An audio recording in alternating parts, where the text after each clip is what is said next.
ಯಾದಗಿರಿ ಜಿಲ್ಲೆಯ ಹಲವೆಡೆ ಮಳೆ ಆರ್ಭಟಿಸಿದೆ.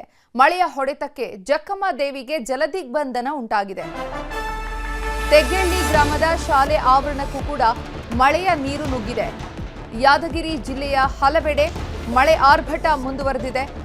ಮಳೆಯ ಹೊಡೆತಕ್ಕೆ ಜಕ್ಕಮ್ಮ ದೇವಿಗೆ ಜಲದಿಗ್ಬಂಧನ ಉಂಟಾಗಿದೆ. ಜೊತೆಗೆ ತೆಗ್ಗೆಳ್ಳಿ ಗ್ರಾಮದ ಶಾಲೆ ಆವರಣಕ್ಕೆ ಕೂಡ ಮಳೆ ನೀರು ನುಗ್ಗಿದೆ. ಬಾಗಲಕೋಟೆ ಜಿಲ್ಲೆಯಲ್ಲೂ ಕೂಡ ವರುಣನ ಅಬ್ಬರ ಮುಂದುವರೆದಿದೆ. ಮಳೆ ಹಿನ್ನೆಲೆಯಲ್ಲಿ ಸಂಚಾರಕ್ಕೆ ಸವಾರರು ಪರದಾಡುವಂತಹ ಪರಿಸ್ಥಿತಿ ನಿರ್ಮಾಣ ಆಗಿತ್ತು. ಕಳೆದ 2 ಗಂಟೆಯಿಂದ ಜಿಲ್ಲೆಯಾದ್ಯಂತ ಮಳೆಯಾಗಿದೆ.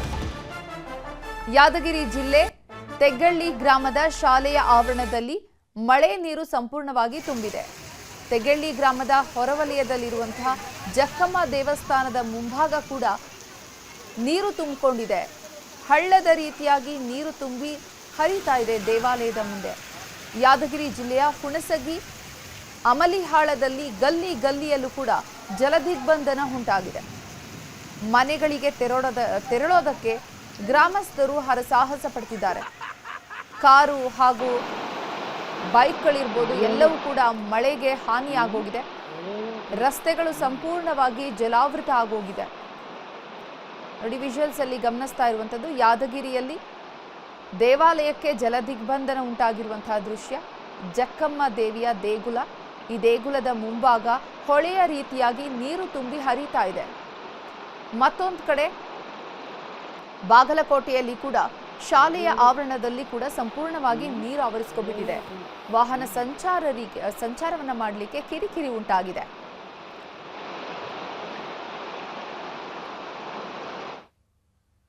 ಇನ್ನು ಬೆಳಿಗ್ಗೆಯಿಂದ ಸುರಿದಂತಹ ಮಳೆಗೆ ರಾಜ್ಯದ ಯಾವ್ಯಾವ ಜಿಲ್ಲೆಗಳಲ್ಲಿ ಏನೆಲ್ಲ ಸಮಸ್ಯೆಗಳಾಗಿತ್ತು ಅಂತ ತೋರಿಸ್ತೀವಿ ನೋಡಿ.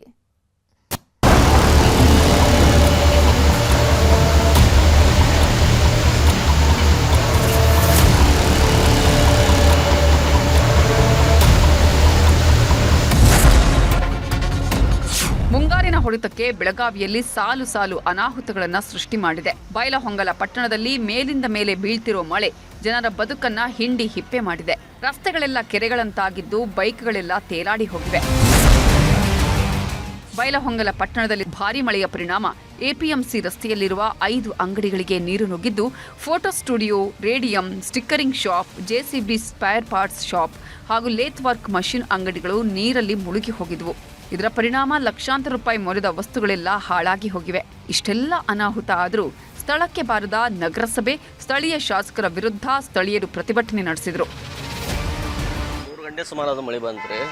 ಒಂದು 2 ತಾಸು ಕಂಟಿನ್ಯೂ ಆಯಿತು. ಮತ್ತು ಇಲ್ಲಿ ನೀರು ಬಂದು ಹೊರಗಡೆ ಹೊಂಟಿತ್ತು. ಅದಾದರೂ ಎಲ್ಲ ಅಂಗಡಿಗಳಂತೂ ಬಂದದವ್ರಿ. ನಮ್ಮದು ಕ್ಯಾಮ್ರಾ ಮತ್ತು ಕಂಪ್ಯೂಟರ್ ಐಟಮ್ಸ್ ಅದಾವ್ರಿ, ಅವೆಲ್ಲ ಲಾಸ್ ಆಗ್ಯಾವ್ರಿ ಸರ್.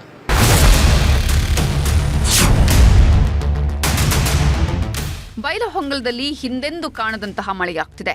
ಬಿರುಗಾಳಿ ಮಳೆಗೆ ಎಪಿಎಂಸಿಯ ಕಾಂಪೌಂಡ್ ನೆಲಸಮವಾಗಿದೆ. ಕಲ್ಲಿನ ಕಾಂಪೌಂಡ್ ಬಿದ್ದ ಪರಿಣಾಮ ಪಕ್ಕದಲ್ಲೇ ನಿಲ್ಲಿಸಿದ್ದ 2 ಕಾರುಗಳು ನಜ್ಜುಗುಜ್ಜಾಗಿವೆ.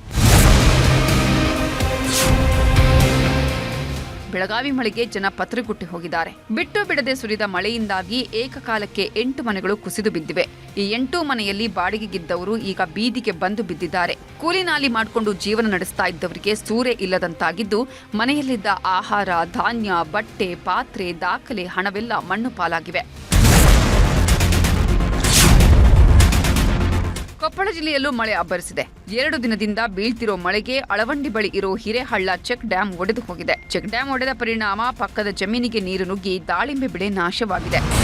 ವಿಜಯಪುರದಲ್ಲೂ ಭರ್ಜರಿ ಮಳೆಯಾಗಿದೆ. ಬಸವನ ಬಾಗೇವಾಡಿ, ತಿಕೋಟ, ಮುದ್ದೇಬಿಹಾಳ ಸೇರಿದಂತೆ ಹಲವು ಕಡೆ ಬಿರುಗಾಳಿ ಸಹಿತ ಮಳೆ ಬಿದ್ದ ಪರಿಣಾಮ ವಿದ್ಯುತ್ ಸಂಪರ್ಕ ಕಟ್ ಆಗಿದೆ.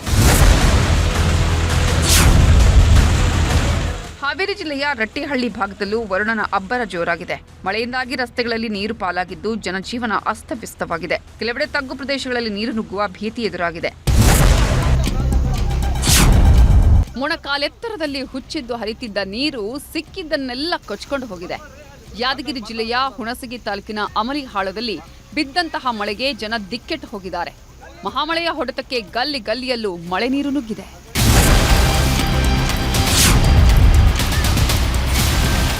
ಮಳೆ ಹೊಡೆತಕ್ಕೆ ಚಿತ್ರದುರ್ಗ ಜಿಲ್ಲೆ ತೊಯ್ದ ತೊಪ್ಪೆಯಂತಾಗಿದೆ.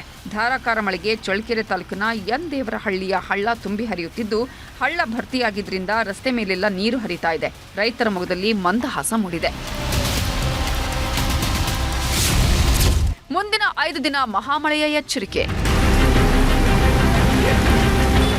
ರಾಜ್ಯದಲ್ಲಿ ಇನ್ನೂ 5 ದಿನ ಜೋರು ಮಳೆಯಾಗಲಿದೆ ಅಂತ ಹವಾಮಾನ ಇಲಾಖೆ ಮುನ್ಸೂಚನೆ ಕೊಟ್ಟಿದೆ. ಕರಾವಳಿ ಜಿಲ್ಲೆಗಳಲ್ಲಿ ವ್ಯಾಪಕ ಮಳೆಯಾಗಲಿದ್ದು, ಉತ್ತರ ಹಾಗೂ ದಕ್ಷಿಣ ಒಳನಾಡಿನ ಕೆಲವೆಡೆ ಸಾಧಾರಣ ಮಳೆಯಾಗಲಿದೆ ಅಂತ ಮಾಹಿತಿ ನೀಡಿದ್ದಾರೆ.